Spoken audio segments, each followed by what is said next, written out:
Here. Vice Mayor Sullivan, Here. Mayor Roulette. I'm here.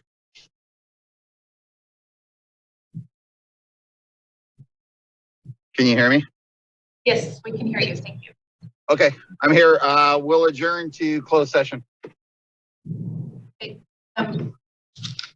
We're going to allow for any public comment prior to going into closed session, I believe. Sure. Is there any public comment? Also, Roy is somehow in the attendees column, FYI.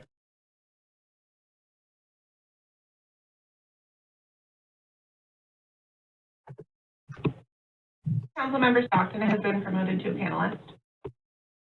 Congratulations. Is there anybody from the public that wants to speak? Ian Lee has his hand up. I'll open your mic.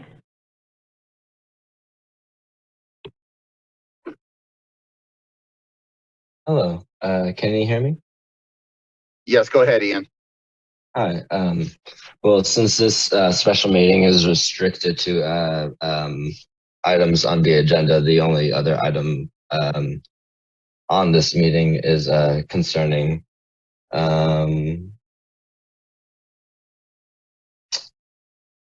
threat to public services or facilities, and pursuant to the Government Code 54957A.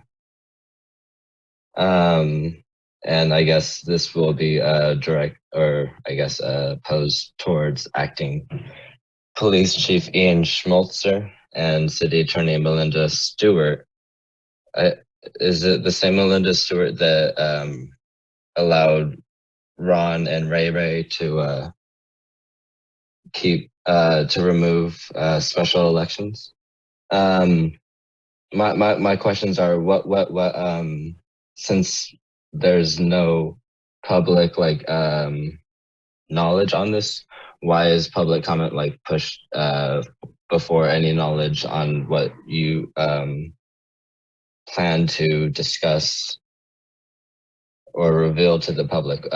We have nothing to go on, so that's kind of annoying, because that means we'll definitely have to cut into the public comments on the upcoming actual meeting. Thank you. Great. Next caller, please. I see no additional hands. All right, I'm going to close public comment and we'll adjourn to closed session.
Good evening, everyone. Thank you for your patience. The closed session is still continuing, and hopefully we will commence with the regular meeting of the City Council shortly.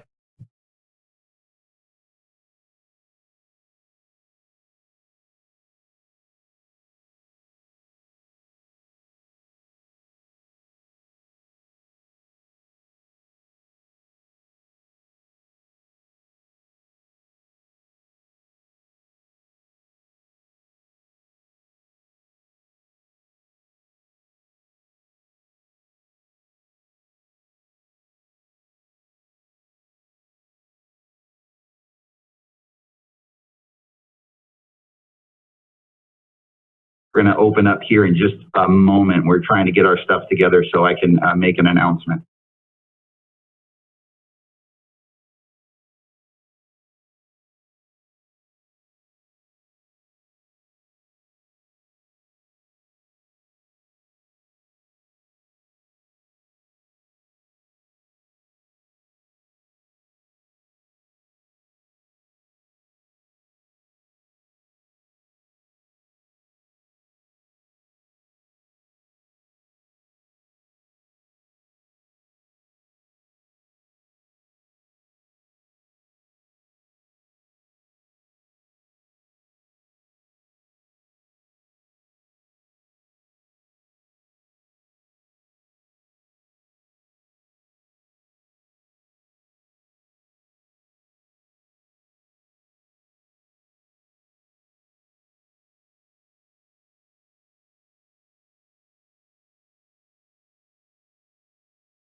Okay, Crystal, can you hear me?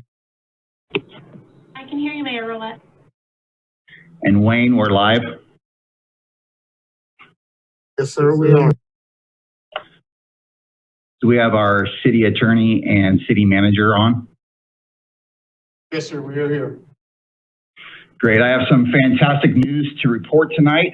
The City Council unanimously authorized the city staff and the Vacaville Police Department to enforce state and local laws to the extent necessary to continue to protect city facilities, city services, and the safety and security of the community who all uses the facilities and services. And with that, I'm going to close the special called city closed session, and we will open up our regular scheduled session for City Council, February 23rd, 2021. Can I have a roll call, please? Council Agency Authority Member Stockton, Here? Silva, Here. Roberts. Here. Wiley, Here. Vice Mayor Sullivan, Here. Mayor Roulette. I'm present. If you can, please stand for a moment of silence and then follow it by the Pledge of Allegiance.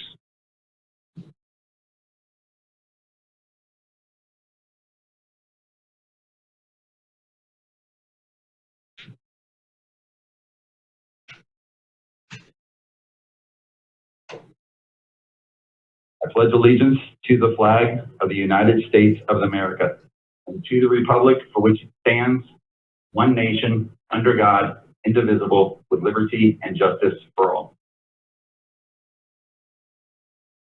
Okay, Mr. City Manager, moving to item 3 for the approval agenda. I know that we are pulling one item tonight.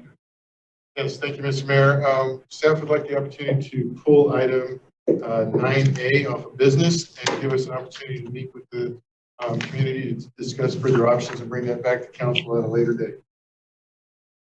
Okay, thank you. With the agenda amended, can I have a motion? Silva. Stockton, Stockton, I second. Okay, I got Silva and Stockton. Can we have a roll call vote, please? Councilmember Stockton, Yes. Councilmember Silva, Yes. Councilmember Roberts, Yes. Councilmember Wiley, Yes. Vice Mayor Sullivan, Yes. Mayor Roulette. Aye. We'll move to item 4, approval of the minutes. Can I have a motion? Silva motion. Robert, second. Silva, Roberts, excuse me. Roll call vote, please. Councilmember Silva, Yes. Councilmember Roberts, Yes. Councilmember Wiley, Yes. Vice Mayor Sullivan, Yes. Councilmember Stockton, Yes. Mayor Roulette. Aye. We are going to move to item 5, presentations, 5A. Tonight we're going to have a presentation on the Solano County Commission for Women and Girls Status Report. And I believe Commissioner Edith Thomas is here with us. Very excited to have you. If you can let her in, I would appreciate it.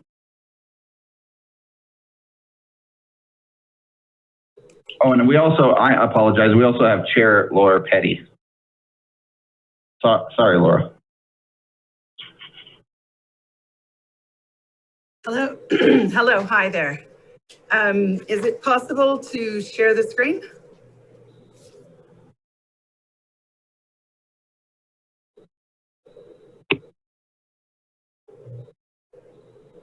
Sorry, I didn't realize that you had a presentation and it's not possible to share a screen. If you email it to me, Yes, share it. absolutely. I had emailed it, but I guess I didn't email it to the right person. My apologies. You know, if you don't mind, we can move to consent and then come back to presentation when we're prepared. All right, I'm going to move to consent. Anyone from the City Council want to pull anything off the consent calendar? I see none. We'll open it up to any public comment. If anyone wants to pull items 6A, B, or C. I do see 2 hands, but I know those hands had been up for a while. I don't know if they're calling in for consent calendar or not. Call in user 3, I'll open your mic. Do you wish to pull something from consent? Call in user 3, are you there? I will lower your hand. Call in user 5. Are you there? I'm opening your mic. This would be just for item 6, consent calendar. I have no Hearing response. no, User yeah, 5. hearing no response. Lou, I will open your mic.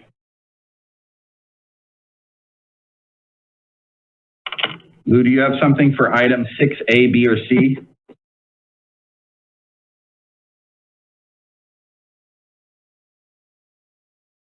Okay, I think I'm going to close public comment.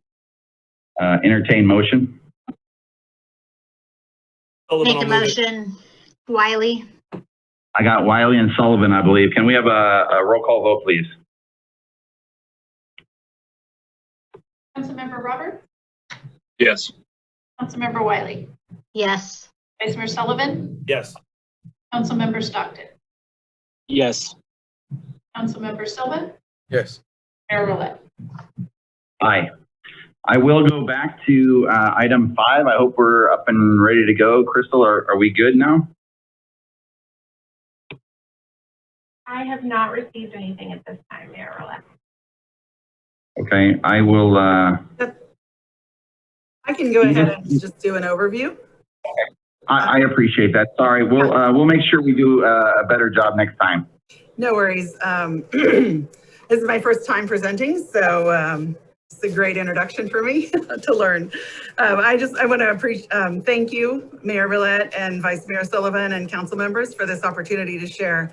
I've been participating on the commission since 2018, and now I've been appointed by the city of Vacaville to represent you, and it's an honor.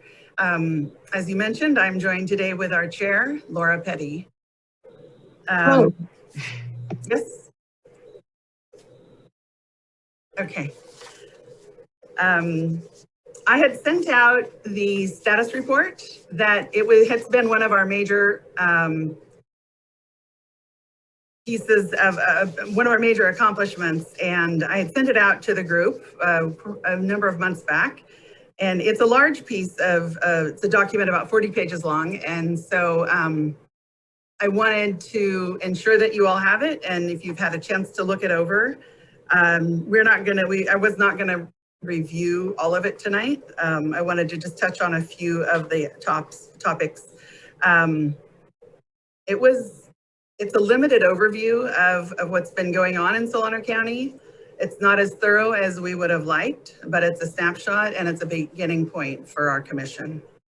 The areas that it tracks cover demographics, civic engagement, academic performance and educational attainment, child abuse, crime against women and girls, disabilities, and health and safety. From the information that we gathered for the status report, we created 3 work groups based on the priorities that commissioners felt most urgent. These include maternal and infant health disparities, poverty, homelessness, and food insecurity, violence against women and girls with a focus on domestic violence and human trafficking. Our goal is that we'll have an awareness of women and girls with disabilities throughout each of these work groups. We expect to be planning various events and collaborative efforts with resources and the women and girls in need throughout the county as time progresses. We're really excited about our most recent project that's happening in March. In celebration of Women's History Month, we'll be presenting Women in Leadership series virtually. It's introducing today's leaders to tomorrow's leaders.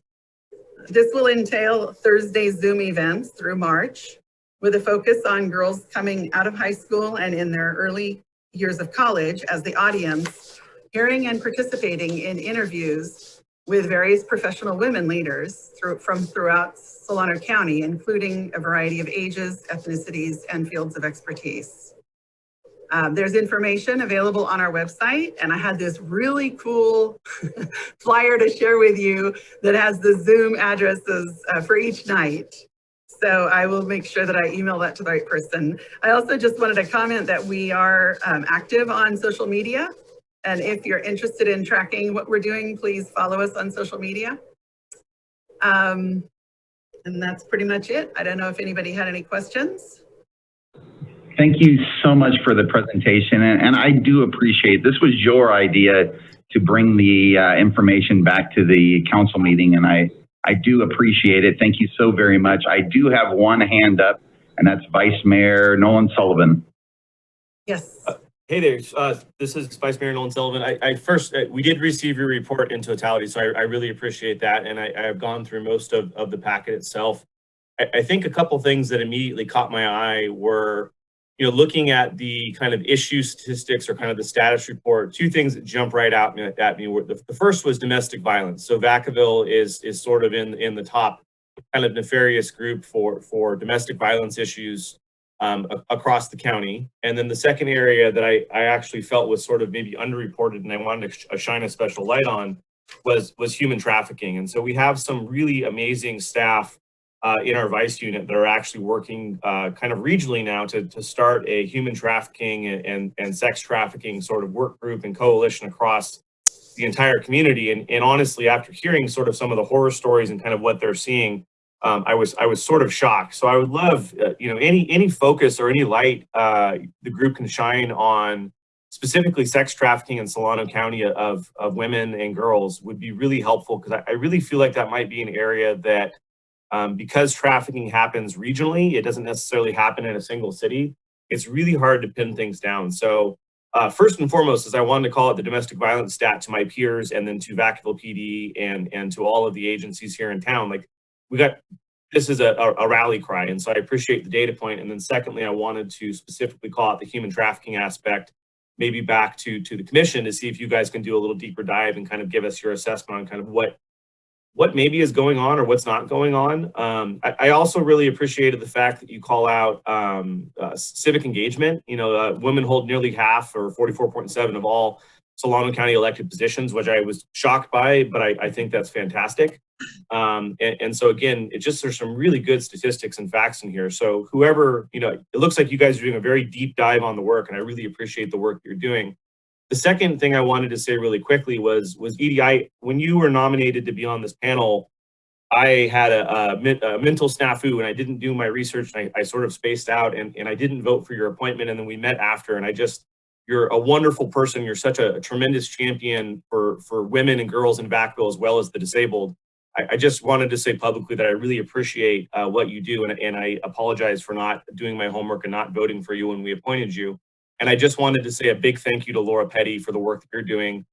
Looking at the 42 pages here, you guys have been busy. And so as community champions of women and girls, I really appreciate the work that you're doing. And I look forward to seeing more and more and more. And I appreciate the time and diligence you're putting in. Thank you.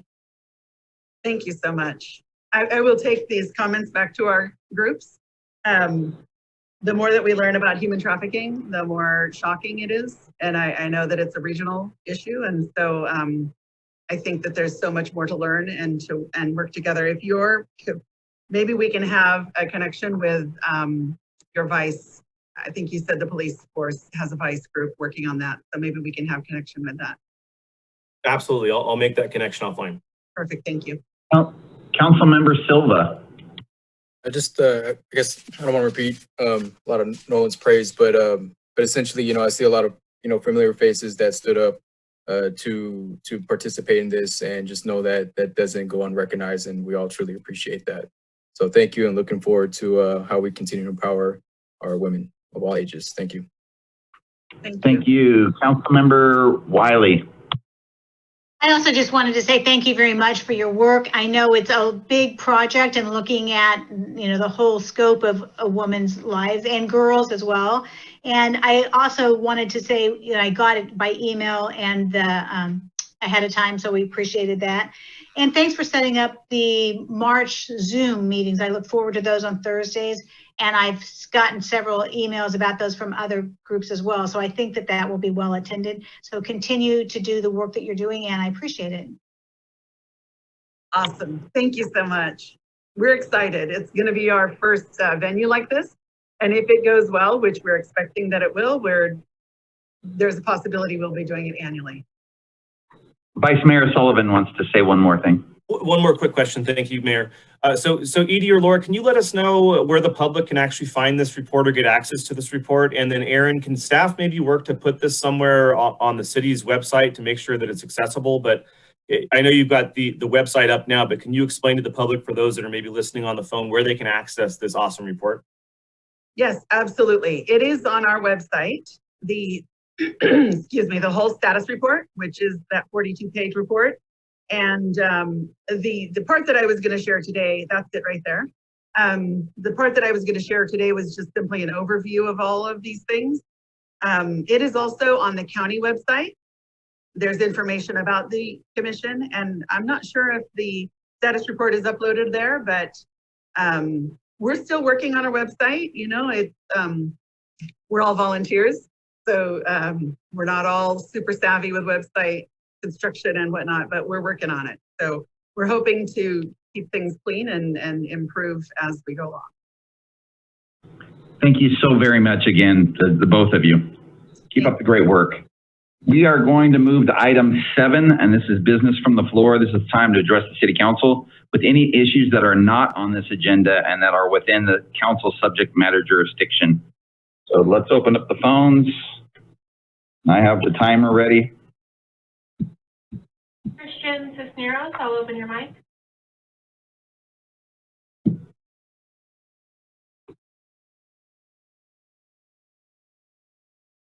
Hi, can you hear me?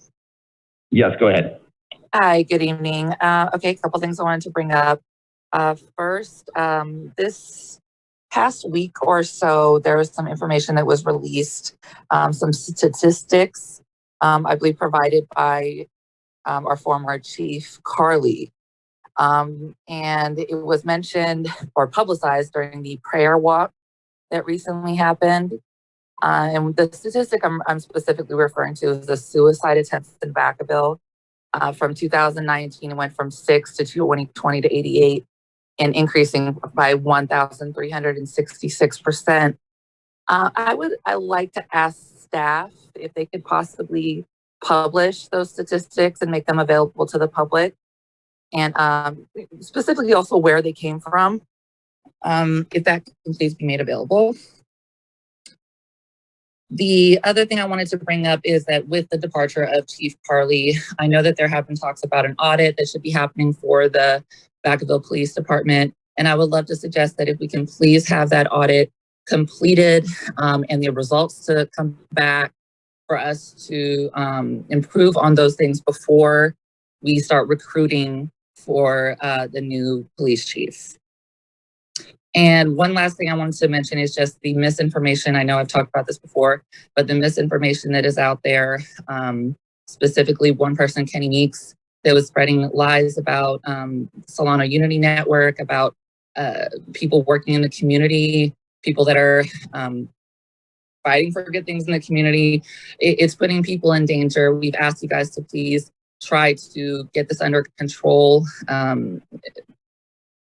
and stop spreading misinformation and help stop spreading the misinformation, because it's putting people in the city in danger. We get threats all the time that we're doing things to the city. Solano Unity Network has had one protest in Vacaville, and you know what happened with that on J20. So please keep us safe too. Thank you. Thank you. Next caller, please. Call-in user 6, I'm opening your mic. Hello, Mayor, council members. If you'll hear me, I'd like to congratulate you guys on your unanimous vote. I was happy to hear about the vote that you've taken. I would like to also speak to you about what seems to be continued unrest towards our peace officers. Our city has been a peaceful city And it seems like certain council members, who again, tonight it was delightful to hear the vice mayor and Councilmember Silva give praise and credit to the other person that maybe previously they had rejected. But we had a peaceful city before, and since this council has changed over, it's taken a very anti-police turn towards our city, and that's very distressing to me. Specifically, as you well know, Councilman Nolan, he's got, he won't stand up to lies and claims that our police officers are racist. Sylvan has posting on his Facebook page, don't believe everything you hear on social media. We have families and our lives, and your irresponsible statements put them in jeopardy. I want to tell you that irresponsible actions are also putting our peace officers in jeopardy. They have families, just like you council members. You should value everyone's life the same. You should treat our peace officers with respect, help them restore the peace that we have in our city. I know Sylvan and Wally have been seeing a protest. They've got pictures on social media lending their support for the protesters that are responsible for the vandalism and death threats to our officers. What I'm going to ask is this seemingly current spirit of cooperation. I like it. I would like to continue it. If it doesn't continue, please understand that on the 8th of March, we're going to do everything we can to change over the city council. Thank you so much for your time listening to me. Next caller, please. Ian Lee, I'll open your mic. Hello, can you hear me? Yes, go ahead, sir. Hi. Well, I'm still kind of curious what you guys were saying behind closed doors concerning that government code that in particular was discussed with the acting chief of police currently and the city attorney, and what that means for folks who are in public assembly and what their public assembly is about. Man,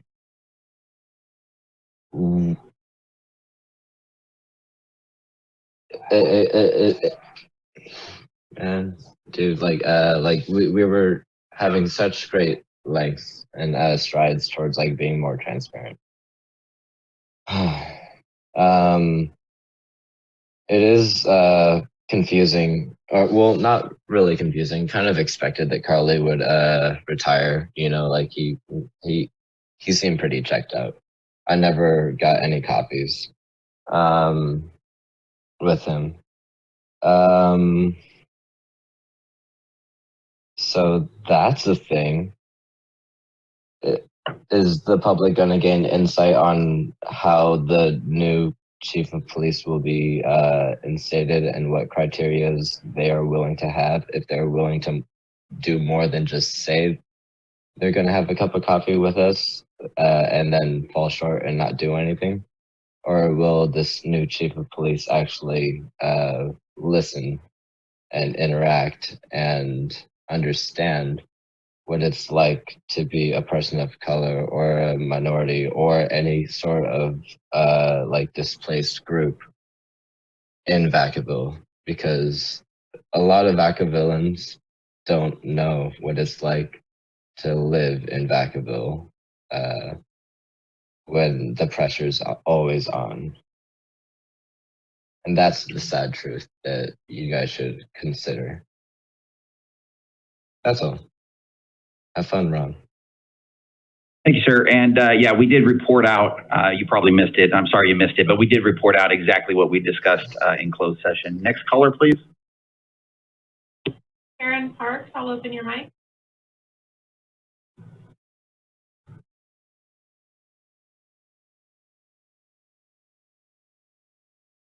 Good evening. Can you hear me? Yes, go ahead. My name is Karen Parks. I'm the president of Napa Valley German Shepherd Rescue. Hello? Oh, can you hear me? Yes, we can hear you. Go ahead, ma'am. Okay. I'm the president of Napa Valley German Shepherd Rescue. We've done a lot for your community. And I just wanted to bring a couple things to your attention. I'm not going to go into every statistic that I have, and I don't want to beat the dog to death. But 46% of people that have been convicted of animal cruelty have also been convicted of domestic abuse. Mistreatment of and abuse of animals is a significant indicator of violence towards humans. UC Berkeley School of Law has shown study after study that people who abuse animals see themselves in a superior position.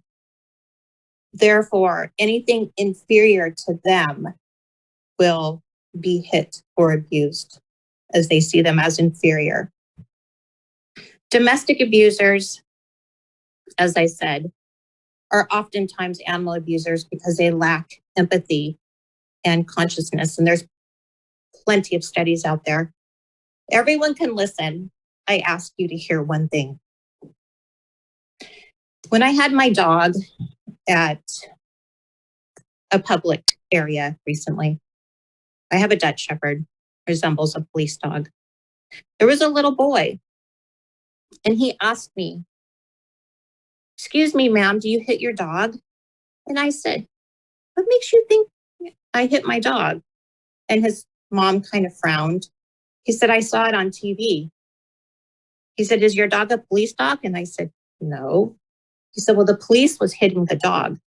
And what was sadder after that was he said, "I always wanted to be a police officer. Even before I was born, I wanted to be a police officer. Now I know I will never be a police officer because I love my dog."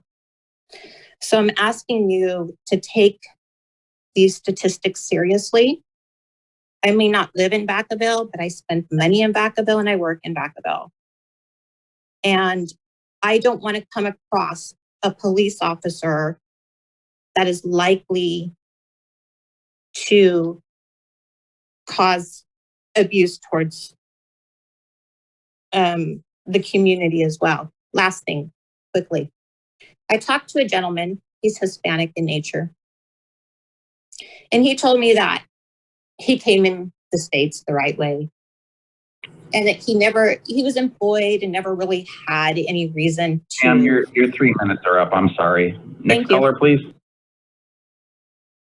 Sarah Palmisano, I'll open your mic. Can you guys hear me? Yes, ma'am. Go ahead.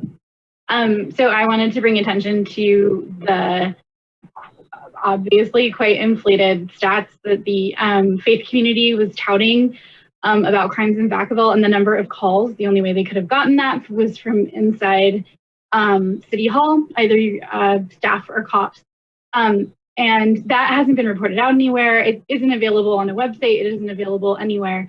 And it just seems that the relationship with staff / the police and the faith community is uncomfortably tight for a country where there's a separation of church and state. So if, again, to do echo Cisneros, if we can get some sort of report of that stat or where it came from or how those calls were recorded and if it's real, it would be great. If not, can we get a real report on what the calls were versus what the actual end of those calls was? Because it was calls, it was not actually like things that happened. It was people thinking things happened and it's a pandemic and everyone's on edge. Secondly, again, apparently we have to do this every time now. Jeanette Wiley was never at a protest. Nolan Sullivan was never at a protest. Mike Silva was never at a protest. Jeanette Wiley attended and was photographed with Rovante because he stepped in at the last minute to help us at a Ruth Bader Ginsburg event. And, you can create as many fake email addresses as you want and send as many emails as you want and have as many fake Facebook groups as you want about, our council members, but none of what you have is true. And I highly suggest that before proceeding with a very expensive legal proceeding of recalling politicians, that you look at what you have as information and you make sure that you can verify it as truth. Thanks. Next caller, please. Genesis Pemberton, I'll open your mic.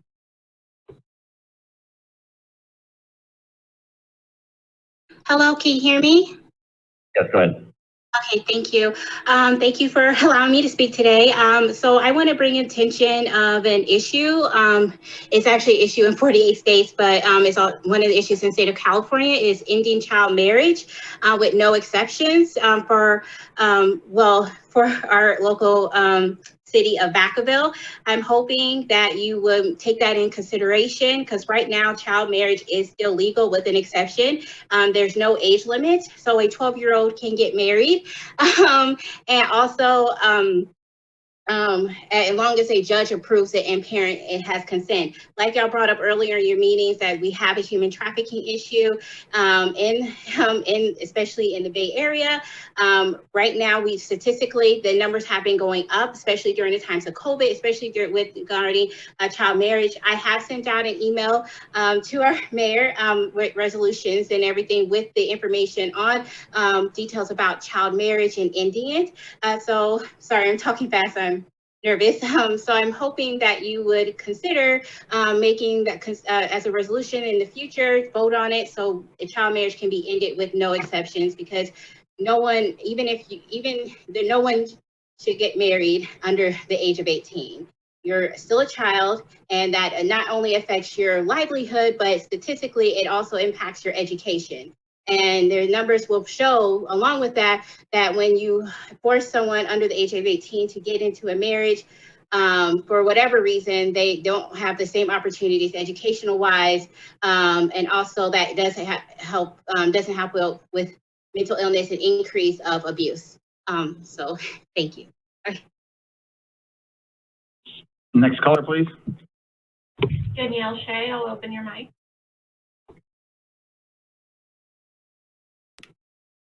Good evening. Can you hear me? Yes, ma'am. Go ahead. Hi. At first, I'd like to thank the council members that participated in the Amplify Our Voices event on Saturday. That was truly a beautiful day. It was awesome. But I hope that it inspired an authentic desire to start to learn more about how to effectively lead a diverse community, and for you to begin making definitive actions to create equity in our community. I have a question for the council and city employees. What is the status of the third-party audit of our police department, and what kind of timeline do we have for getting updates in the community? We would like to hear at least a status update about what's going on with that. And the answer to that question is closely tied to my next request, and that is for city staff to wait until the receipt of the audit results before they begin the hiring process for a new chief. I think that there's a real opportunity for this hire to really improve community relations here in Vacaville if it's done correctly, but we can't really expect a new chief to be successful if they inherit someone else's baggage. I ask that you set the new police chief up for success by holding off on the hiring process until Vacaville's taking care of its housekeeping, so to speak. And a final request for council and city staff, please discontinue the practice of holding closed sessions for things that will have actual impact on the people of this city. Particularly when the only information that was shared afterward is ambiguous and completely lacking in any detail. So what code or ordinances or laws were changed by the council's decision tonight? How does it specifically impact business owners, neighboring homes, peaceful protesters, any other community stakeholders? People need to know the results of changes to law enforcement practice in their own city. And literally none of that was forthcoming. You said you shared that information, Ron, but you literally just shared what was on the agenda and not anything that was discussed or how it impacts the people of this city. And we would really like to hear more information about that. Thank you and have a wonderful evening. Great. Next caller, please. Jennifer Piazza, I'll open your mic. Hi, can you hear me? Yes, go ahead. Hi, so thank you for letting me speak. I'd like to address a number of things that have been previously discussed during public comments. The first one is the caller who spoke about how Vacaville was peaceful until the recent election. I would like to point out that if that's their belief that they are in fact mistaken. There have been issues in Vacaville for a very long time around race and equity, and that's privilege speaking. Second, I want to echo what Danielle just said around the closed session that occurred earlier. Again, there was no information that was shared about what was discussed, with the exception of a very brief summary of what was on the agenda. That doesn't tell us about the decisions that were made that impact those of us who live in Vacaville on a day-to-day basis. I'd also like to reiterate that Councilman Wiley, Silva, and Sullivan are not anti-police, have not been involved in protests, and the idea that they're going to be recalled for doing their jobs is a little bit ridiculous. And I wanted to publicly voice my support for them.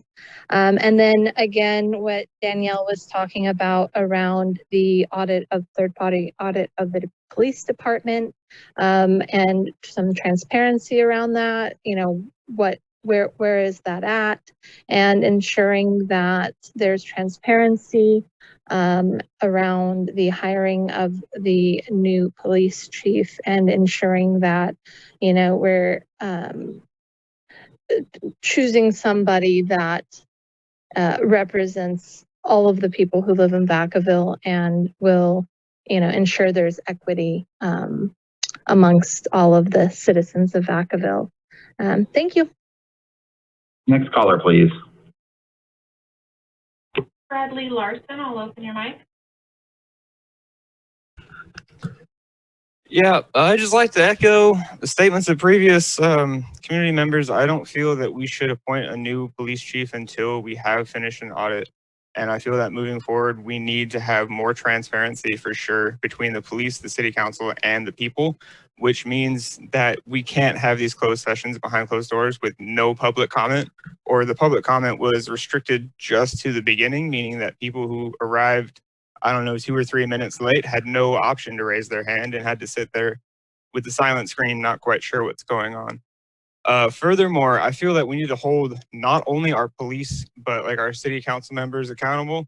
I feel like we need to have a police oversight committee that's launched to ensure that things like Officer Meeks going on Facebook and making people bullet point conversations to call into city council to voice his opinion as a police officer rather than their own should definitely be looked into. And things like Officer Donaldson, who was in charge of the Haley Jefferson Hinkle case, lying blatantly to reporters about what happened previous to them deploying officers in riot gear for literally no reason on about 20 people. Going on, like the gentleman mentioned earlier, like he says Vacaville used to be a safe place. Well, that's just because he's white and he doesn't have to deal with any of this, because he's an old white man who's only seeing like his own perspective. He doesn't see the perspective of the 7-year-old girl that Ron muted when she was literally saying that she was in fear of her life because of said police and riot gear. So you're only seeing your own opinion, sir. Like, just speaking to that gentleman exclusively and people with opinions similar to his. Going on, just to echo again, Ron, you did not go over anything in that meeting, and you were frankly pretty rude to Ian when you snapped back at him like that. You gave him a very vague description and just went over what was on the agenda without even really saying anything. So I would like to know exactly what happened and what went down in that meeting, please. Like I said, we need to have accountability moving forward. And with that being said, I would also like Roy Stockton to formally denounce any involvement with the 3%ers group, since he has been making a profit selling their memorabilia on his personal websites. And we have seen evidence that the 3%ers are tied to the insurrection at the Capitol. Furthermore, we've seen that police officers in Vacaville were at the same protests alongside Proud Boys, who have been deemed a terrorist organization in Canada. So I would just like a committee to look into all of these officers and make sure that we don't have any officers who have extremist views on our police force, because as we all know, a lot of police officers are also Klan members. And I mean, Rage Against the Machine has been singing about it for years. It's nothing new. The fact of the matter is we need to hold every minutes single are up. person Next caller, please. Next caller, please. Call-in user 3, I will open your mic.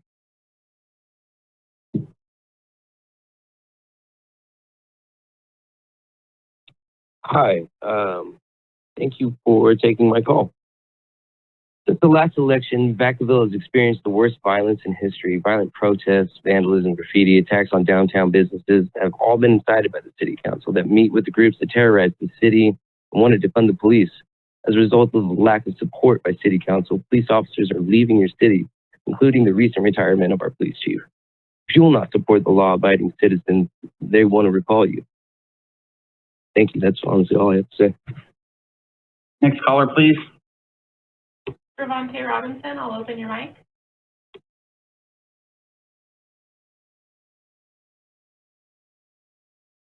Wow, that's hilarious how I got to go right after that guy.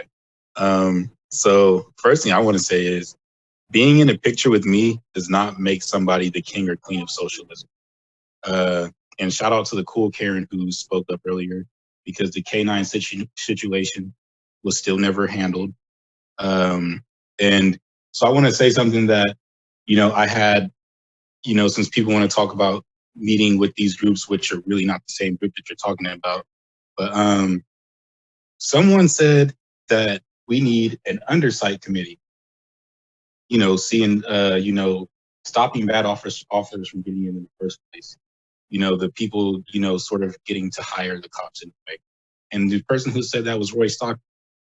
And he's right, and we do need an undersight committee, and it has to have me on it so I can choose the next police chief. And actually, as a matter of fact, I should be the interim police chief. And I just wanted to say that the performative Black History Month event does not wipe away y'all letting people arrest legal observers, y'all letting the Vacaville PD kidnap a protester months ago. You know what I'm saying? That stuff, the K9 situation, that stuff doesn't just get to go under the rug anymore. And maybe I can have a cup of coffee with Carly now since he has free time, since he's not working anymore. I guess he can go back to giving fake stats to the churches. And so after Carly retiring, I think the people want to see Ron retire next. I think they want to see Kenny Meek Mill off of the police force. And if I run against Ron Roulette for mayor, y'all need to support me so I can beat him in a landslide. Good night. Next caller, please. Edward Russell, I'll open your mic. So I gotta say, that's a hell of a person to go after. This town is wishful thinking at its best. We're wishful for solutions to systemic racism. We are wishful for solutions to other folks controlling our narrative. We're wishful for solutions to learning accurate history. We're wishful for an honest and trustworthy community service employee group. And all of these things, they're going to continue to be wishes, because there's absolutely no way that a complete social equity environment can ever be true while a small town has a domestic terrorist supporter sitting on council, while simultaneously having an ethics studies group and or a social justice committee, whatever you want to call it. I mean, that's like a direct contradiction to the purpose of the committee. So I'm lost there, but that's wishful thinking. But while we're on wishful thinking, can the city attorney direct me to the correct forms that I need to file to receive my 40 acres and a mule? I'm not sure if you're familiar with your history, but 40 acres and a mule was the agreement from Special Field Order number 15. But what the hilarious part about that special order is, it's someone who stole something from someone and turns around and tries to offer it to a third party for reparations for their sins. Come on, you can't make this stuff up. White folks' history is phenomenal, hilarious at best. But, I'm stuck there because we're still at wishful thinking, but I really do want my 40 acres and a mule. Out there by Tim Road, English Hills Road, somewhere, that'd be fine. just create some kind of extra tax so you guys can pay for it. And since they really technically don't own it, they stole it. I don't see why y'all just can't dig it up and shoot it to me, all right? But just like the checkbox to say, oh, we offered it, that 40 acres in the middle, it sounds nice. Kind of like the equity task force checkbox you created. At least you offered, it sounds nice.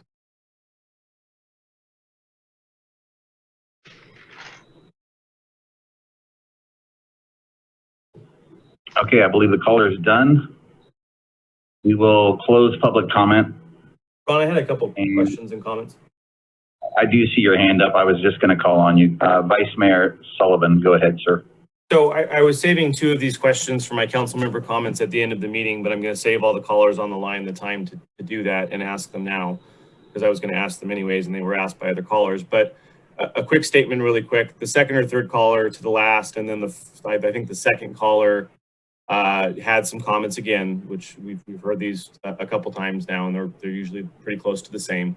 The first caller, you mentioned Councilman Nolan and then Councilman Sullivan. I think you're mixing up. I'm Councilman Nolan Sullivan. I believe you're who I'm talking about. It's one person, not multiple. And your facts just aren't correct. You're being duped again by false statements and someone else's agenda. I would be happy to speak with you or anybody else anytime to clear this up. And again, this false narrative keeps coming out there. None of what you said is accurate, and I'd be happy to talk with you. My email is on the city website. Please feel free to email me and set up a time. I'm a friendly guy. I'm happy to chat. And again, this false narrative is sort of silly. Secondly, I was going to ask, because I'm getting like 3, 4, 5 emails a week, a couple phone calls now about the canine issue still, and then also about the 1,000% increase in suicide rates, which I'm very concerned about. I don't have anything to respond back to constituents with, so I'm wondering if the city manager or if the acting police chief can speak to either of those items and give us an update. I was going to ask for updates on both of those in my council member comments, but I figured because so many speakers talked about them, I might as well ask now. We'll save it for council comments.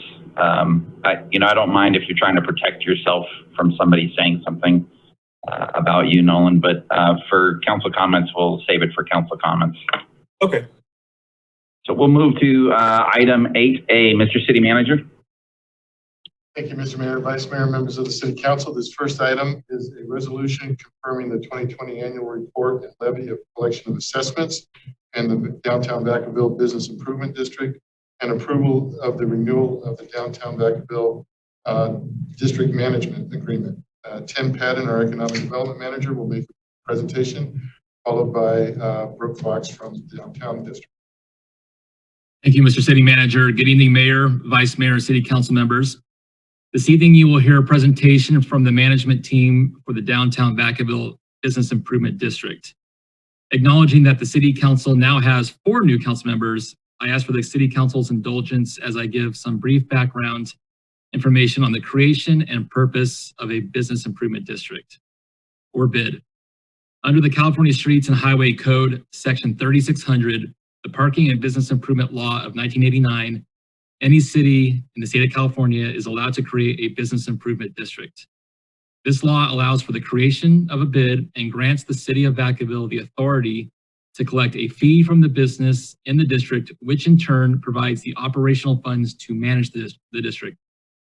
The Downtown Vacaville Business Improvement District was created in November 1999 when the City Council adopted Vacaville City Ordinance number 1628.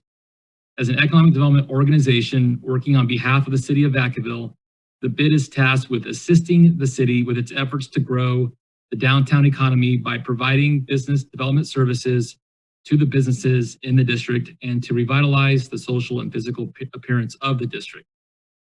Per the Parking and Business Improvement Law, the city of Vacaville is required to renew the BID on an annual basis. At the time of renewal, the BID is required to present an annual report detailing the activities of the BID for the prior year.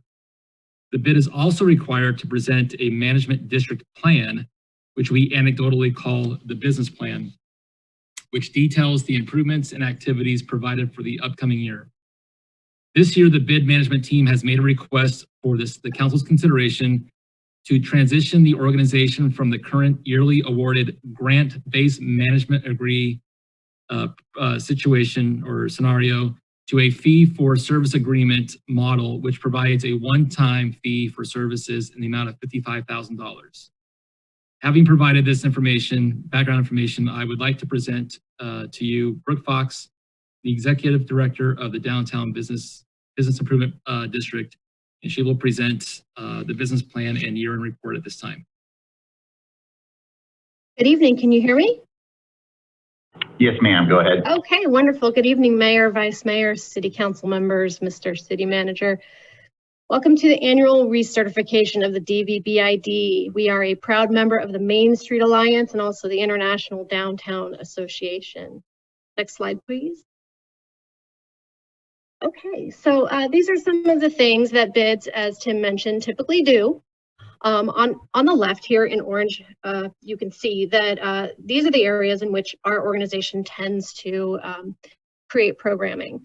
So originally formed as the Downtown Business Association in 1993, the bid transitioned into a special assessment district in 1999, and we are a merchant-based bid, meaning we are funded by merchants for merchants.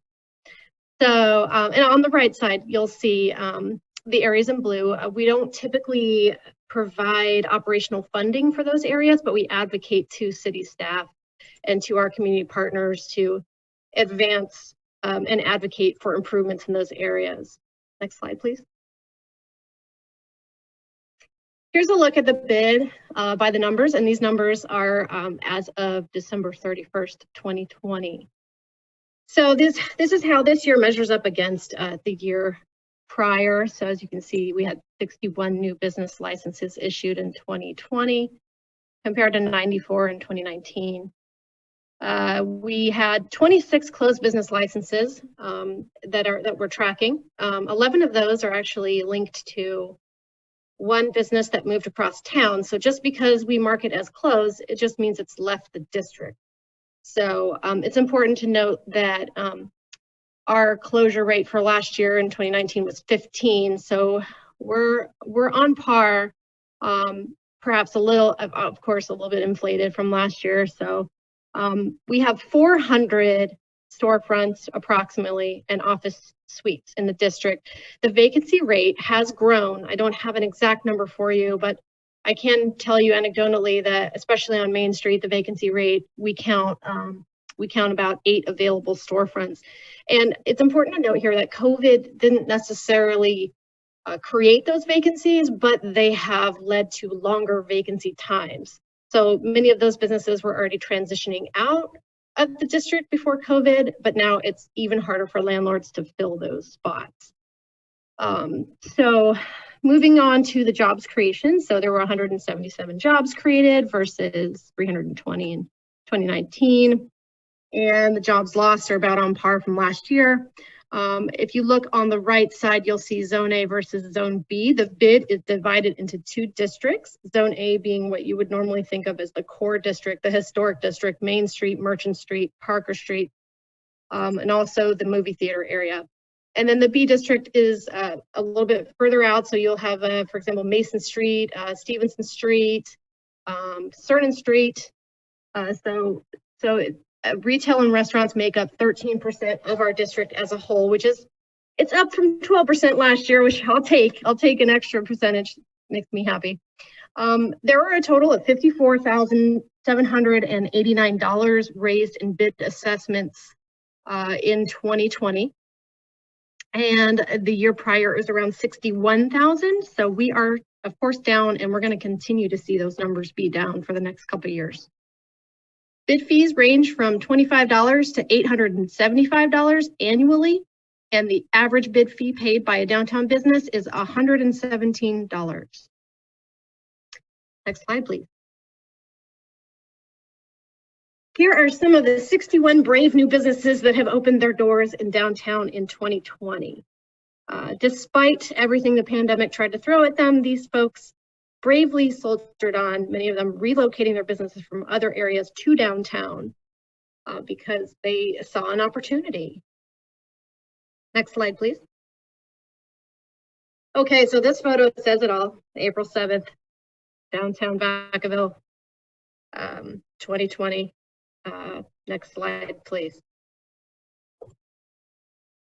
So here's how we sprung into action when COVID hit and shelter at home was put in place. We built a resource page on our website for our merchants within the first week of the shelter in place in order for them to access information on funding, access information on closures, ways in which they could share their business updates. We started posting more frequent merchant newsletters. Our newsletters reach currently 800 inboxes. And if you're a downtown business and you're not receiving our newsletter, please get in touch because we like to make sure you get the information you need. We hosted a weekly merchant check-in via Zoom, and it really was just a forum for people to talk about what they were experiencing and connect them to whatever resources they might need. We made ourselves available nearly 24/7 through this time of crisis. We distributed 12,000 masks, and also we distributed packets with state guidelines by industry. We co-hosted reopening webinars with the SBDC. We assisted our city partners in getting their message to our merchants, i.e. the Healthy Pledge, the City Recovery Strategy, Vacaville al Fresco, etc.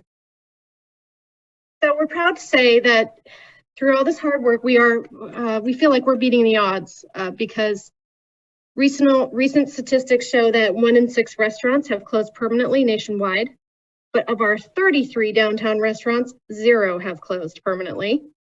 So we are proud to say that we played a small part in that, and we want to thank our community for really rallying to support their favorite merchants and restaurants. We also are proud that Vacaville received the highest dollar amount of PPP funds distributed for the first round in Solano County.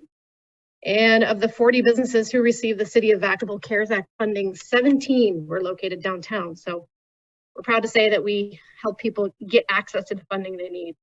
Next slide, please.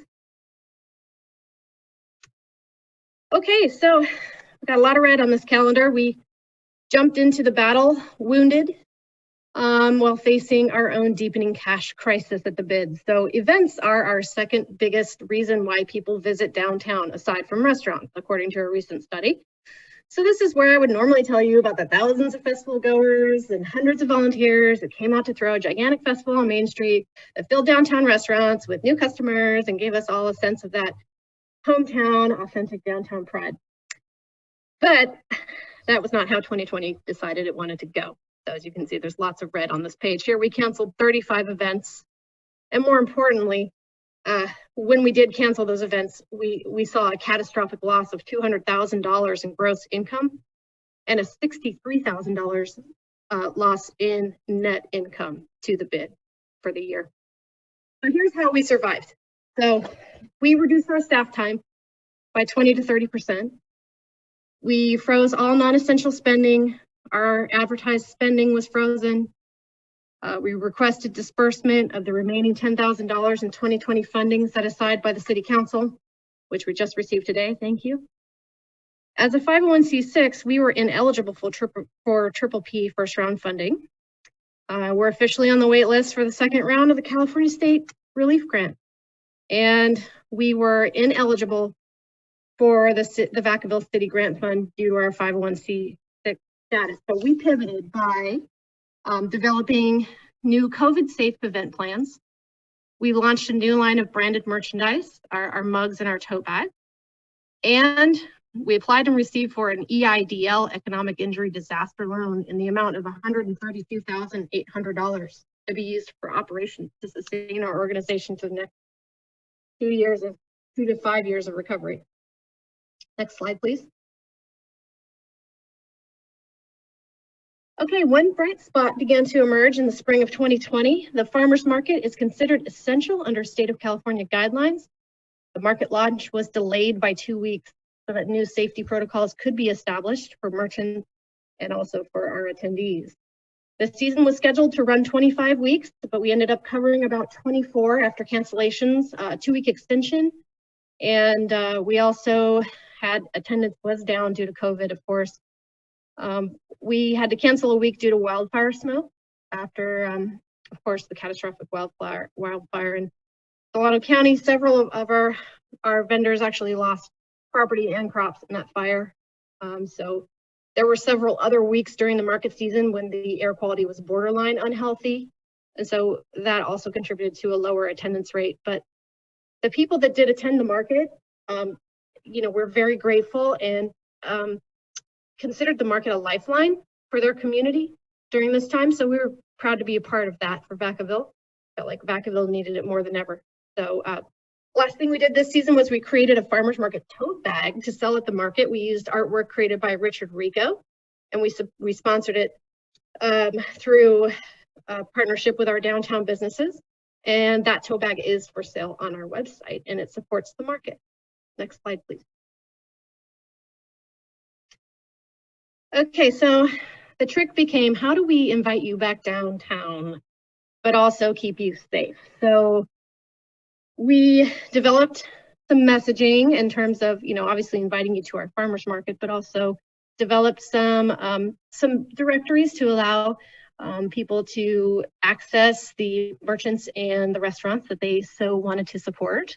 We utilized our communications channels to reach you. So we have 3,100 people subscribed to our newsletter, and we reach 15,000 people through our social media channels. So we really worked hard to engage and share as much information as we could about all the different changes coming from our businesses. We, by the time November came around, we were very proud to offer our Holidays Craft Fair. What we did in order to make it safe for you is that we made it our biggest ever. We spread it out over 3 blocks. We spread the booths out. We mandated that people need to wear masks and social distancing. And so we're very proud to say that we were able to put that event on, and that it was a successful day out there for our restaurants and businesses as well. That is the single time that we closed the street in 2020 for an event. So we were happy to be able to do it. And we thank Public Works and the city of Vacaville for their support on that signature event. Small Business Saturday was also a wonderful day. We handed out all kinds of tote bags, and we had more support than ever before from the public. So thank you for that. We also pivoted by creating a new event this year called the Holiday Window Walking Tour. Since we couldn't have Merriman on Main, we devised a safe walking tour where people could come in small groups and walk. We led the tour. We showed them 15 different storefronts. They could vote for their favorite. All the storefronts were decorated for the holidays. It was wonderful that we gave them a glass of hot cocoa. So it was a wonderful way to kind of, have an alternate safe way to enjoy downtown at the holidays. Next slide, please. Moving on to our proposed core programs for 2021. So our main focus is to continue to support our 600 business licenses and help them survive and thrive during this recovery time. So one of those programs that we're looking forward to getting involved with is the developing of the online portal for the city, the Shop Small portal. So that is coming soon, and we're excited to be able to partner with the city on that. Given the community's support of our essential farmers market, we're making a bold move for 2021 for this season. For the first time in 13 years, the bid will once again be directly managing 100% of the farmers market vendors. By breaking our contract with Pacific Coast Farmers Market Association, we can double our seasonal revenue with only 10 to 15% more cost. It also makes the market more affordable and attainable for our local farmers and moves us closer to the destination market we envision for Vacaville, which showcases Solano ground produce, crafters, and hot food vendors. The season will kick off April 24th. More info and an application can be found at vacavillefarmersmarket.com. So that's a big move, and we're excited to invest in our community. I was very encouraged to hear the council speak about exploring implementation of portions of the downtown specific plan before the full document has been adopted. We're here to support the plan and provide feedback and accountability to see that the plan comes to life. And lastly, on this slide, we're planning to sell holiday banners to hang during November and December, which will be personalized with business names, wishing Vacaville a happy holiday season. Next slide, please. Okay, so based on the type of events we know we can produce safely with our state's tier system, we're expanding our vendor events to include a brand new spring craft fair, the Main Street Bazaar on April 17th. And by popular demand, we're planning a 2-day version of our Holidays Craft Fair in November. Regarding branded merchandise, as I mentioned, our totes and our mugs are now available on our website at downtownvacaville.com. Every dollar you spend there supports this organization, so thank you in advance. And we also have the creation of our DVA, the Downtown Vacaville Alliance. It's a 501c3. It's still in the launch phase, but we'll be seeking direct support from the public, including grant makers for placemaking, beautification projects, Andrews Park beautification, et cetera. So be on the lookout for the DVA to launch hopefully sometime this year and focus on some of those more quality of life issues. Okay, so post-financial recovery, post-COVID recovery, there's some things on the horizon that we hopefully will get to explore. One of those being the bid fee match, which is the most common funding for cities and bids to engage in. And what it basically does is it means that the city will match every dollar that the bid merchants pay in. So it's a way to say, hey, we have your back, merchant. And also we eventually want to get back to exploring a boundary increase for the bid, bring more businesses into the bid, and also a fee increase. The fees have not been increased since 1999. Okay, next slide, please. So here is, sorry, next slide. Thank you. Sorry. All right, here's some things to consider with our budget for this year. The City of Vacaville fee for service, it reads 65K there, but it's actually 55. That's because we're including the 10K from 2020, which we just received today. Given the limit on events for 2021, our budget projection is almost a mirror of 2020 actuals. That's the approach that we took this year in order to sustain. So because of that, there is $0 budgeted for any kind of beer and wine concessions, which, as I mentioned in the past, would have brought in approximately $200,000. If those things happen later in the year, great. If we're able to launch a concert series, fabulous. But as far as budgeting it, we don't feel comfortable. So lower than average bid fee collections for 2020 will also affect our operational year in 2021. It will lower our monthly advance by $500. And our marketing spend will actually take the biggest hit. It's currently sitting at a budgeted point for $5,000 for the entire year. So marketing, promoting 600 businesses as well as a suite of events for $5,000. Anyone that knows anything about marketing, you know that that is not a lot of money. So we're hoping to bring that dollar amount back up as soon as we can. So we're working on that goal, with the goal to have at least a minimum of $25,000 budgeted in that area. We're also working with staff to reduce hours when possible to save resources. So we are again asking for $55,000 from City of Vacaville for 2021 to continue our work on behalf of the district. That amount would sustain basic operations through the 2021 event season with a projected hope that events return in full force in the 2022 season. Next slide. Okay. Excellent. So this is just our balance sheet. So you can see here, the top two accounts are our operational accounts. The EIDL loan is there. We have moved 30,000 of it into operations to cover costs, ongoing costs, and we do have a reserve account set aside in 2018. It's a CD for 50,000 and change. That is still intact. Next slide, please.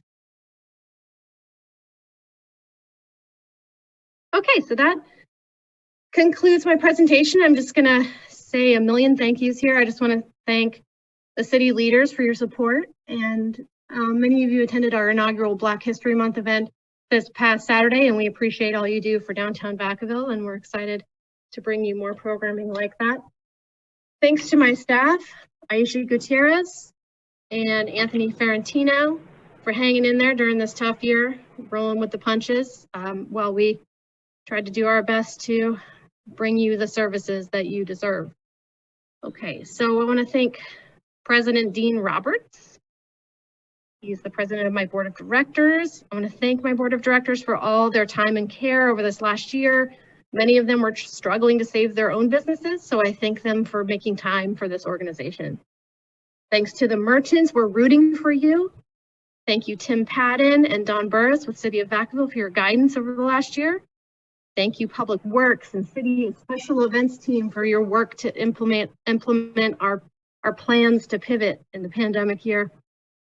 I want to thank you, Vacaville, for shopping small, for showing up, for buying bulk gift cards, for checking in on your favorite merchant, for ordering to go, for eating in the rain, for staying safe, and for keeping it local. And in closing, I'd just like to say that downtown is for everyone. It's the heart of the city, and it's still beating strong despite everything 2020 has thrown at it. Downtown is full of possibility, and we're ready for you. Whenever you want to open that storefront business you've always dreamed about, downtown welcomes all forms of expression, including peaceful protest. Downtown business owners have been through a lot. Our community has been through a lot. The world has been through a lot. But the DVBID looks forward to being a part of the solution, part of the recovery, and ultimately part of the success of our downtown and the town we all call home. Thank you. Councilmember Silva. Thank you, Brooke, for coming out and presenting all this tonight. You know, I know you guys have been, everybody, not just downtown, but throughout the city has really been struggling. I really appreciate the efforts to, you know, continue to support innovative changes despite a lot of, you know, challenges and limitations. So please know that doesn't go unnoticed. Just like one thing I just kind of want to maybe bring up at this point, you know, you mentioned about marketing, and, you know, we have, I think there's, you know, one of the reasons why I stepped up is I want to see more, personally, I want to help support where there's possible more efforts to collaborate with our school systems and any programs that are out there. And I'm just curious to see in the future, and kind of just put it out there, how our local students who are learning how to do media as part of a CTE program or a career technical education program or something to that nature can maybe help partner and help support not just downtown Vacaville, but other efforts as well. And so maybe that's something we can bring up in our future 3x3s or 2x2s when our city meets with the respective school districts. Love that. Thank you. Oh, cool. Thank Definitely. you. And so just, you know, final note, you know, I know you guys put a lot of effort into the recent Black History Month celebration, you know, and I think that, you know, there's a lot of folks that, you know, came together to put it off, something that was community driven. And, you know, I think it was a great step, you know, and I look forward to seeing how we as a community continue to drive the pathway forward to continue making more inclusivity and making a much more welcome community. So I appreciate the efforts. Thank you. Thank you. Vice Mayor Sullivan. I think my comments are probably very similar to Councilmember Silva's. I absolutely loved your closing statement, Brooke. I really appreciated the kind and inspirational words. And I just wanted to thank you. I wanted to thank Aisha and thank Anthony and your board. It really has been such an impressive and diverse year with the offerings that you've put out in sort of an amended and hybrid fashion, just some really incredible new features for downtown Vacaville. And you did all this, you know, in a global pandemic. So thank you for the work that you and your team do so well. And we are totally rooting for you from here from council and all of our Vacaville businesses. My comment, I think, is I really did appreciate you made a special comment or a notation about splitting out or accelerating parts of the downtown specific plan. And I think that's really, really important right now. I think, you know, we can either let the economy in downtown sort of go the path of least resistance or kind of wherever it goes based on COVID and kind of what damage is being done, or we can get in front of it and be intentional and really, you know, create a vision to really bounce back quickly. And so I'm really hoping staff, and I've talked about this a couple of times, talking about placemaking downtown, talking about outdoor dining, talking about really doing what we can as a city to support our downtown to really come to life. I don't want to wait, you know, and I think we need to have these discussions sooner than later. We need to make investments sooner than later.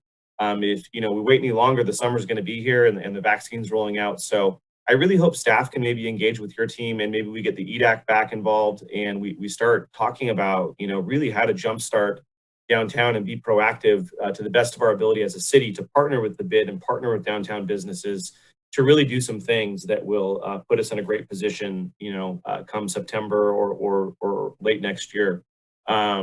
So I just hope staff can reach out to you guys and we can accelerate some of those discussions. I know I've been talking about this at past council meetings, but if we don't get in front of it, we're going to get behind it. So I appreciated you calling that out, and I hope staff can continue to work with you on that topic. Thank you. Yes, Okay. I appreciate that comment. Thank you. Councilmember Stockton. Yes, thank you, Mayor. I just wanted to extend some appreciation to both Brooke Fox and Aisha Gutierrez, not only for the amazing work that you're doing to help support our small businesses downtown through this horrible pandemic, through civil unrest, and through some difficult times. I think probably some of the most difficult that Vacaville's ever faced. None of that has stopped you from facing the challenges that you've been faced with. And with hard work, love, and innovation, you've been able to find solutions to a lot of these difficulties that you've been faced with. So I had the pleasure of being able to work with both Brooke and Aisha on the recent Amplify Our Voices event. And, a conversation that I had with Greg Ritchie, longtime Vacaville guy, and some wishful thinking, you two really came together, not only for Tri-City NAACP and our downtown businesses, but our entire community. And I think it's the love and the passion that you have for our community that really gives me hope that we're going to get through these difficult times. So I just wanted to reach out and thank you both and the downtown Vacaville Business District for all the work that you're doing to get us through these difficult times. Thank you. All right, and I'm going to save my comments till after the phone calls come in. I do see we have 3 hands up right now. Let's open it up to public comment, please. Sarah Palmisano, I'll open your mic. Hey guys, it just seems like Aisha and Brooke are carrying a lot on their shoulders, the Downtown Vacaville Association, and it doesn't seem like a lot of money compared to what they're losing. Is there any way that they can get more money from the city if the businesses are probably not able to support the downtown as much as they used to be, and downtown is obviously struggling because of COVID? Is there any way that they can get more money than the, I think, $55K that's in the agenda? Thanks. Thank you. I don't know if I'll answer that question. The council has the ability to go in the direction that the unanimous council wants to go. So I believe that they were asking for $55,000 tonight, and that's what is on the agenda. The council has the ability to give more or less. Next caller. Wendy Brecken, I'll open your mic. Hi, this is Wendy Brecken. I wanted to thank Brooke for doing a great presentation. Like Sarah just said, what strikes me about this presentation is that it seems like the budget is in trouble. The downtown business budget is in trouble. They have a $200,000 loss. They have to get a loan for $132,000. Their reserve is not that much. And now they've had to reduce marketing significantly. So $5,000 doesn't sound like a lot at all for an entire year to market all the downtown events and businesses. And they're having to cut hours for staff. So this seems like the exact wrong direction that things should be going in when we have COVID and businesses struggling.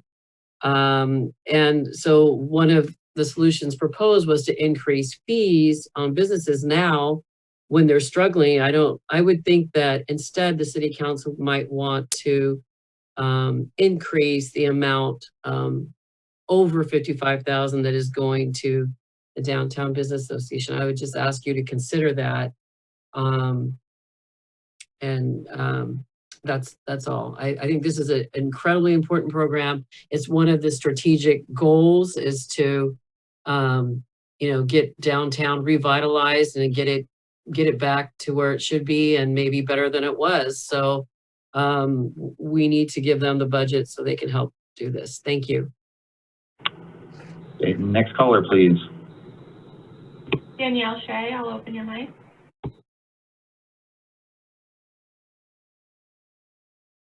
Hi. One of my questions was actually kind of answered a little bit. It sounds like the funding amount in question tonight actually came from the organization itself, and I'm just wondering if they even knew that they could ask for more money. I just 55,000 seems so small in comparison to some of the city's recent expenditures, like the approximately $60,000 just for a report on how to give people COVID aid, and other various reports that are, you know, in the tens of thousands of dollar range. I'm sure that this organization could have told you how to disperse COVID business relief for free. If we want to stabilize our local small business economy, let's give these people the resources to do some real and effective promotion of our small businesses. I would say closer to the ballpark of like $120,000 would help them make real impact. I mean, I'm just pulling numbers out of the air, but let's put money, let's invest in our community. I think that the work that they do is amazing. I'm very appreciative of everything that I've seen from them. And I would love to see them have the means to do their job. Thank you. Thank you. Next caller, please. James Shea, I'll open your mic.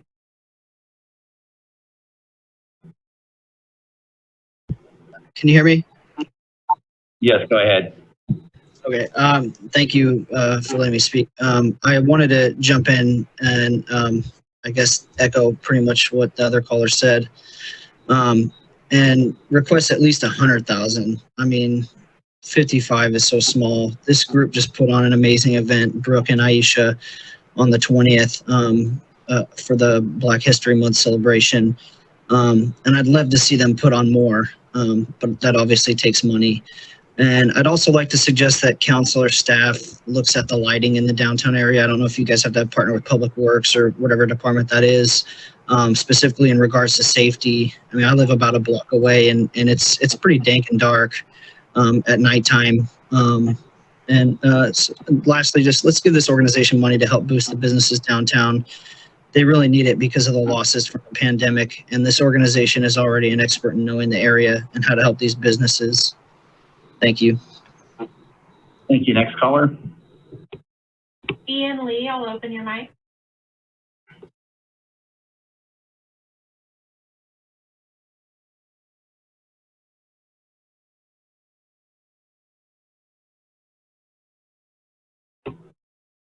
Ian, are you there? Can you hear me? Yes, go ahead. Oh, okay. Thank you. We're talking about tens of thousands of dollars versus I believe the budget for the police department is 41 million and change. And a vast like excess of that is spent on overtime for officers to do jobs they're not qualified for. And another bit of it is bailout for whenever police brutality is justified in a court of law. And thus the residents of the city pay even more for that rather than the officers in question. There's so much more money that can be proportioned towards actually successful models in growing a city. I guess I did forget to end this last city council meeting with a Martin Luther King quote, since, you know, it is Black history and that's what y'all like to do, quote Martin Luther.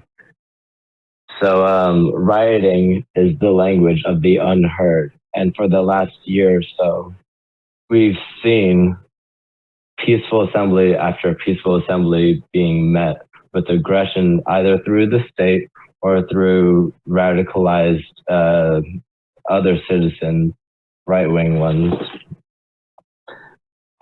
further justifying this like police state enforcement. Hey, Ian, hey, I'm going to bring you back. So we're trying to stay on task here. about what's going on with That's all I wanted to say. Really, I just kind of. I appreciate it. Thank you very much. Yeah, keep that in mind. Love you. Next caller. Bradley Larson, I'll open your mic.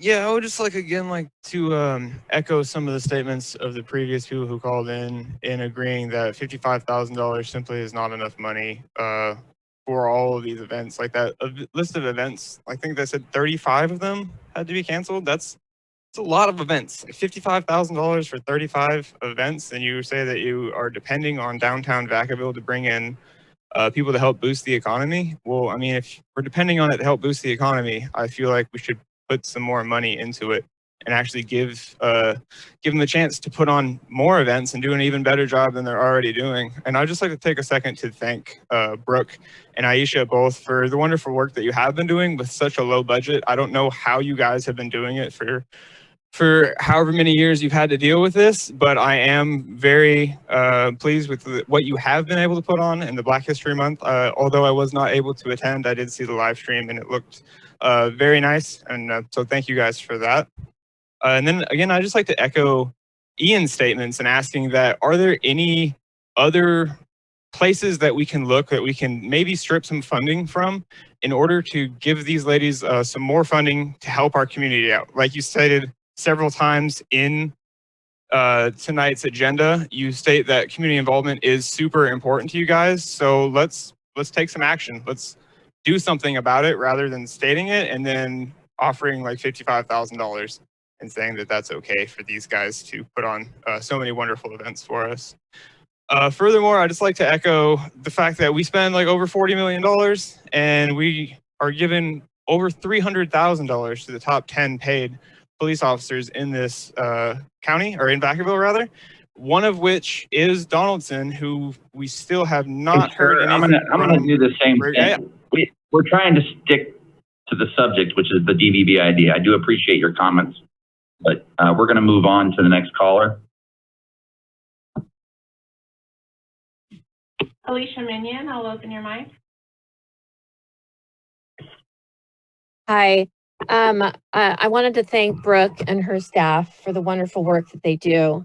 And I had a question. You know, in the staff report, it was mentioned the ordinance 1628 from 1999, and the purpose of the assessment district is to grow and improve the downtown. It's been a long time, and I think that, you know, I'm definitely in an agreement with the prior callers. More money should be provided by the city to fund their efforts. And you know, somebody talked about, well, what's a funding source that could be used to provide them additional funds? And, you know, it's Measure M. We just had a update on the Measure M. There's a significant reserve. And one of the goals of Measure M was to use those funds to strengthen our local economy. And that's what exactly what Brooke and Aisha are doing.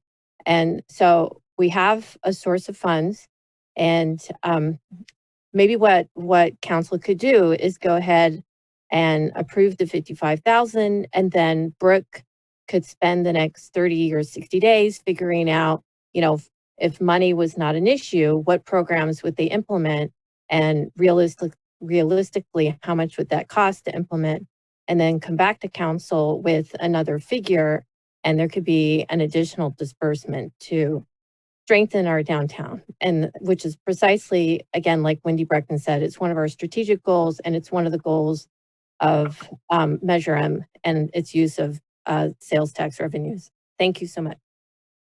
Thank you. I'm going to close public comment.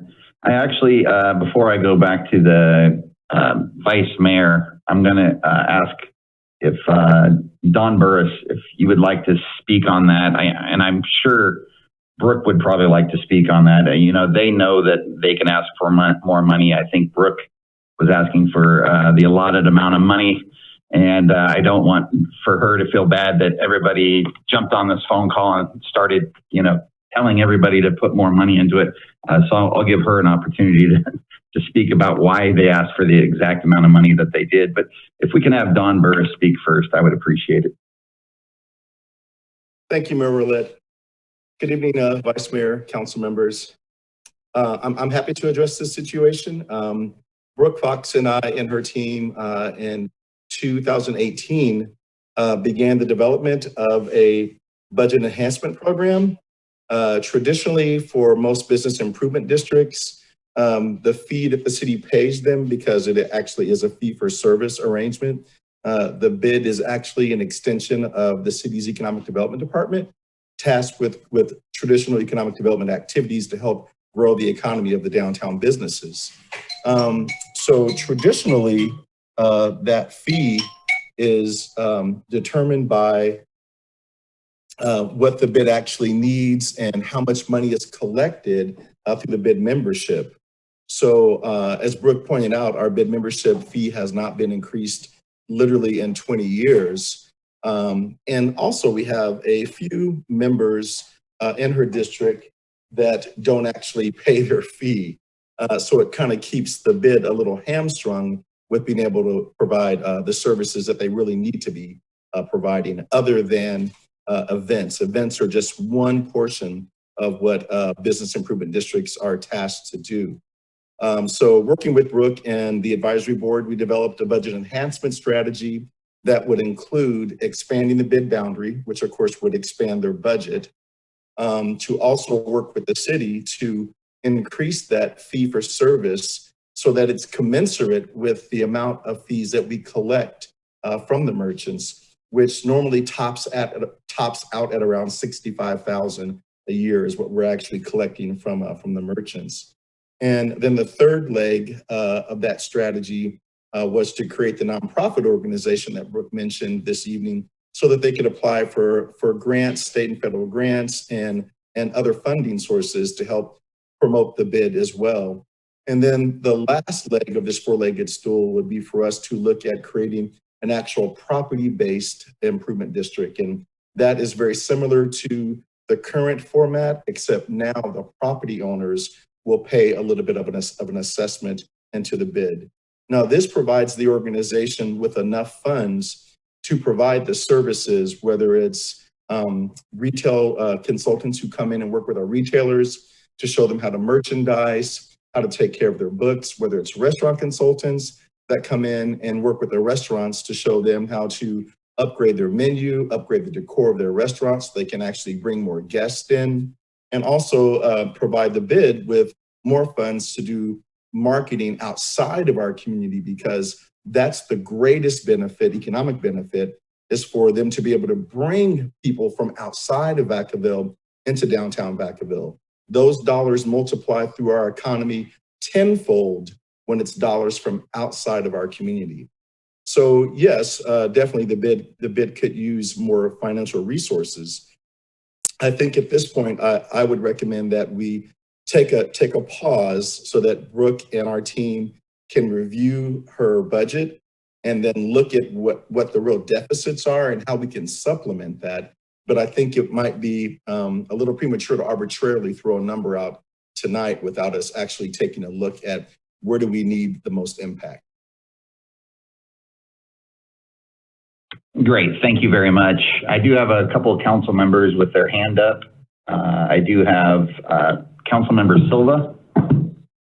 Yeah, so thank you, Don, for sharing that. And that was very much related to an earlier conversation that I had, both with downtown Vacaville and with our city manager. And I just kind of want to reiterate really to the public that one of the best ways to help support not just this organization, but those that they serve and the work that they're doing to try to again bring our community together and and really the heart of our town is by supporting those businesses.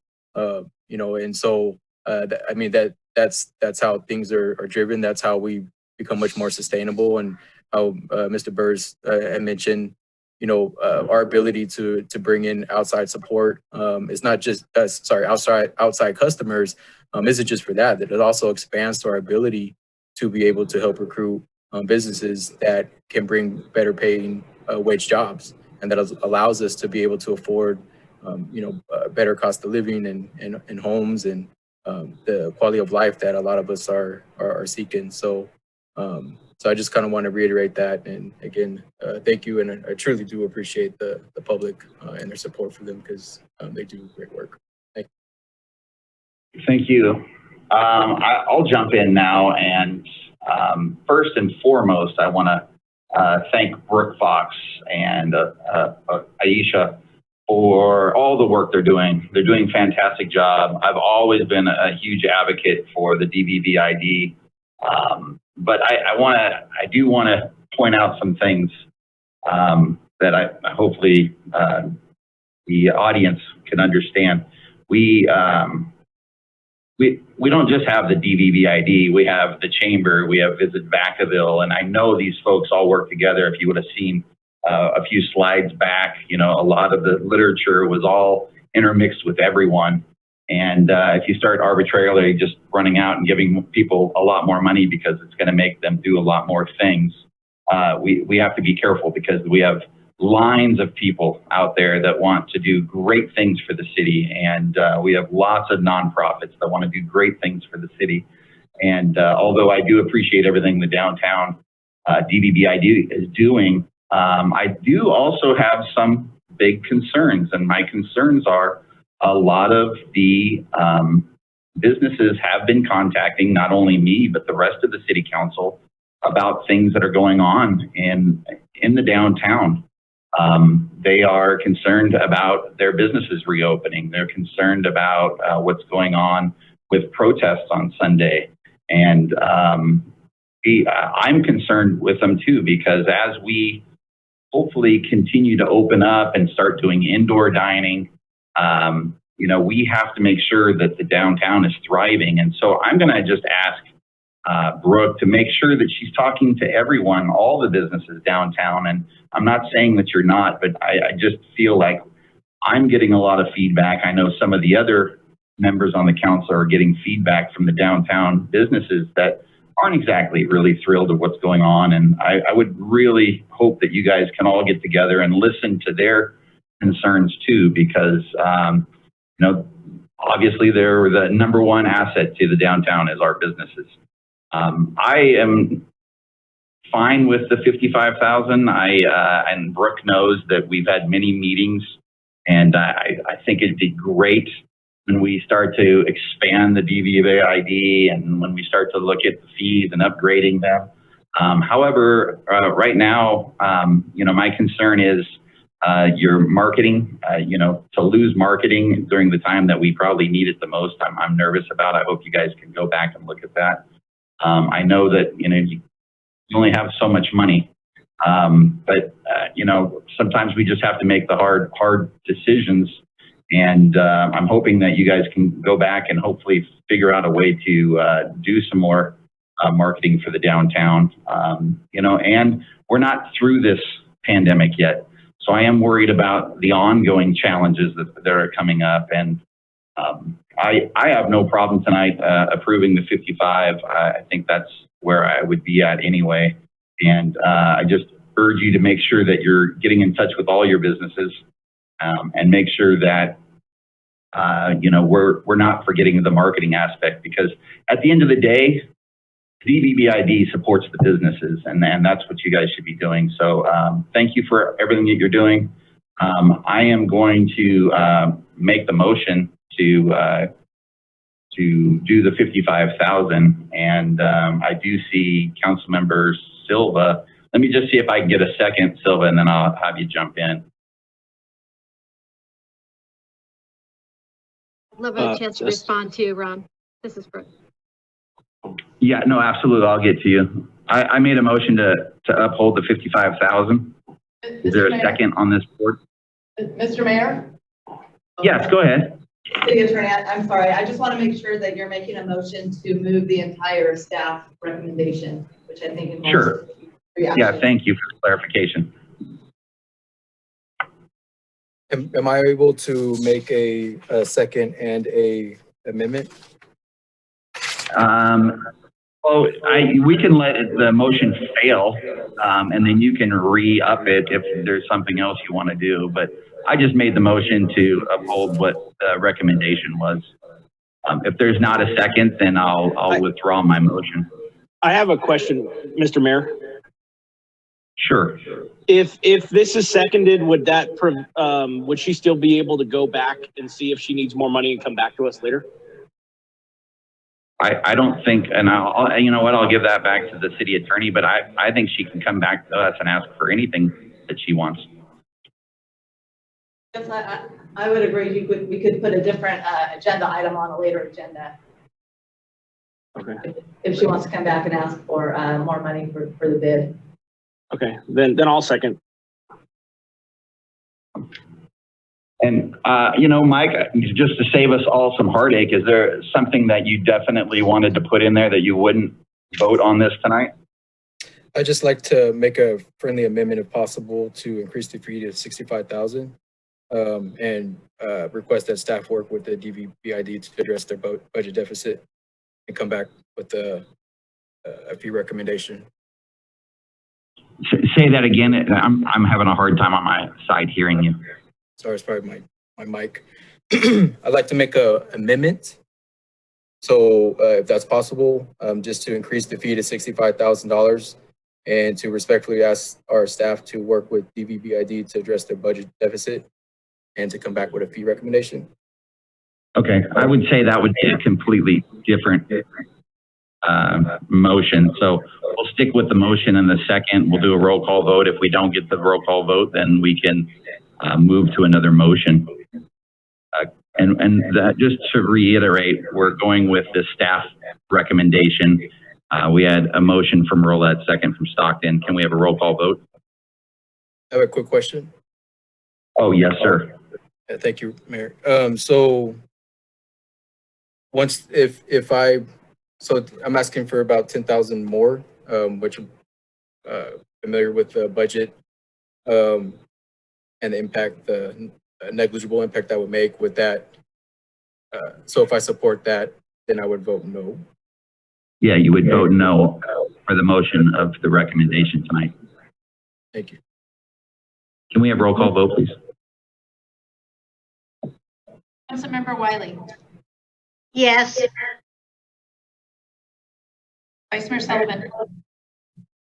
I mean, I totally understand the point Mike is trying to make, but I think it's sort of the same thing. I am totally open to Brooke and Aisha coming back to the city with something in detail that substantiates the extra funding. I would love to give them more money, but, you know, we just need to know what it's for and what we're approving. And so I totally support and appreciate Councilmember Silva's point, but I'm very open to an amendment coming back later to the board or a second request. I'm going to vote yes, just because I don't want to approve it without the backup of what we're actually approving the funds for. So I'm saying yes.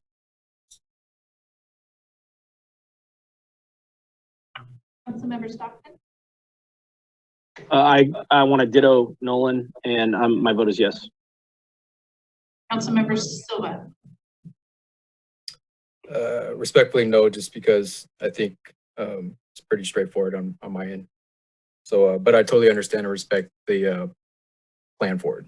So thank you. Councilmember Roberts. Yes, similar to what Councilmember Sullivan said is kind of like how we addressed warming shelter. Prove it now for what was on the agenda, and then if they do decide they need additional funds, it never hurts to put in additional requests for more funding. Mayor Rolette. Aye. And then, Brooke, I don't want to forget about you. I will ask if you had one other thing you wanted to say, if you're still there. I see your hands up. I'm still here, yeah. Thank you, Mr. Mayor. And thank you very much, Council, for supporting this organization. I was simply going to give you a couple of ideas on how we could get to that 65, and one of those would be to restore the marketing budget from 2019, which was approximately 16,000. So that additional 10 would have restored us to pre-pandemic levels, which would have allowed us to market the district through the recovery and also, into the future years. So, although I appreciate your support and I appreciate the concern, that would be one way in which that 10,000 could be applied right now and have an immediate benefit for the foreseeable. And so I will happily come back to you with some recommendations on ways in which we can enhance the budget, knowing that, you know, we're a long way from implementing the strategy that Mr. Burr spoke of regarding raising fees for our merchants and also expanding the boundary to include more businesses in an assessment district. So recognizing that those are 3 to 5 years away in this pandemic economy, we do appreciate your support and that you're willing to look at some extra funding. Thank you very much. We're going to take a 5-minute recess and we'll be back. I think my phone says it's 8 o'clock exactly, so we'll be back at 8:05.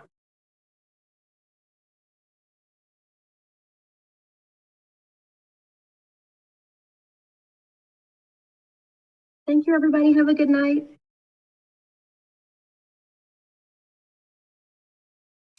Thank you.